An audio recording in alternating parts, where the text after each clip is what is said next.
وزارت معارف و علمی تاجیکستان دستور داده است که منبع در کشور حمایه رساله‌های علمی به استثنای اختصاص‌های جنبه اتنیکی و ملی داشته با زبان روسی و یا انگلیسی برگزار شود. دستور با امضای وزیر نورالدین سعید در جلسه مشاوره وزارت صادر شده است و یک نسخه‌اش روز 8 نوامبر به دست رادیوی آزادی رسید. در این سند در برابر موضوعهای دیگر از جمله گفته می شود منبع حمایه رساله‌های علمی را برای دریافت درجه‌های علمی نامزد علم‌ها، دکتر از روی اختصاص، دکتر فلسفه و دکتر علم‌ها به غیر از اختصاص جنبه اتنیکی و ملی داشته به زبان روسی یا انگلیسی به راه مانند. به گفته مقامات منظور از اختصاص‌های جنبه اتنیکی و ملی داشته رویه چون فیلولوژی است و عنوانجویان این ساحه می توانند رساله‌شان را به زبان تاجیکی حمایت کنند. اما در تاجیکستان عنوانجویان میگویند این دستور وزارت معارف مخالف با ایده تأسیس شورای عالی دیسرتاسیونی در تاجیکستان است که باید استفاده زبان مادری را در حمایت رساله‌ها حفظ کند. موسی جورایف عنوانجوی جوان تاجیک میگوید سالها باز تلاش دارد رساله نامزدیش را از فن فیزیک حمایت کند و مشکل اصلی ضرورت ترجمه با زبان روسی و خراجات فرستادن حجت‌ها به وکی روسیه بود. او میگوید با تأسیس شورای دیسرتاسیونی در کشور او و دهها عنوانجو خوشنود بودند که کارهای علمیشان را پیشنهاد و حمایت میکنند. خیلی که این توی قدر چه ما ترجمه میکنیم به زبان روسی و میگیریم باز چی با وکی روسیه پیشنهاد میکنیم برای ما قدر میخوایم که در وطن خود ما وقت تشکیل شود ما در اینجا رساله نامزدی خود را حمایت کنیم. به گفته عنوانجویان ترجمه رساله علمی با زبان روسی و انگلیسی خراجات هنگفت دارد و اکثر عنوانجویان پول ترجمه را ندارند. ترجمه یک صحیفه با زبان روسی در تاجیکستان از 9 تا 11 دلار است.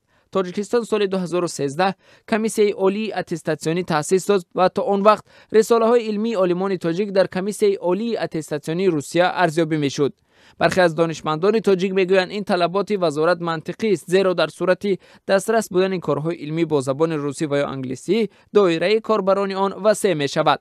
اکبر تورسون دانشمند تاجیک روز 8 نوامبر در صحبت با رادیو آزادی در این رابطه گفت علم واقعی، علم حقیقی که در ذهنش و قدرت عالم شوندگی دارد، نوجو جستجو کننده این شعر درباره اینهان برای اینهان یکان چیز ایجاد نمیکند، چون که وی مثلا صدایی علم است برای آموختن یک زبان دیگر، برای همچون یک عنصر رشد تفکر علمی اوست.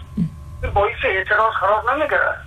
اوی که این راهی پولیابی و چون منصب تلاشی این چیز را استفاده میکنه برای اینها یک مانعی سخت است، سخت چینی.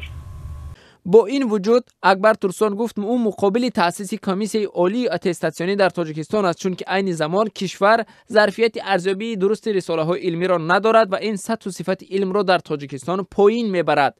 دانشمند تاجیک پیشنهاد دارد که تاجیکستان تا یک مدت از خدمات کمیسیون عالی اتستاسیونی و یا وکی روسیه استفاده کند و بیشتر به صفت اهمیت دهد نه شماره عالمان. داشتن عنوان علمی نامزدی علم و یا دکتری در تاجیکستان بجز آن که در دریافت جای کار امتیاز می‌دهد این چنین برای اشغال برخی منصب‌ها در مکتب‌های عالی حتمی میباشد. بر ضمن دانستن عنوان علمی یک مایه افتخار و سربلندی دارندگانش در بین جامعه است و از این رو سالهای اخیر داشتن عنوان علمی در بعض دایره‌ها در تاجیکستان به مد تبدیل یافته است.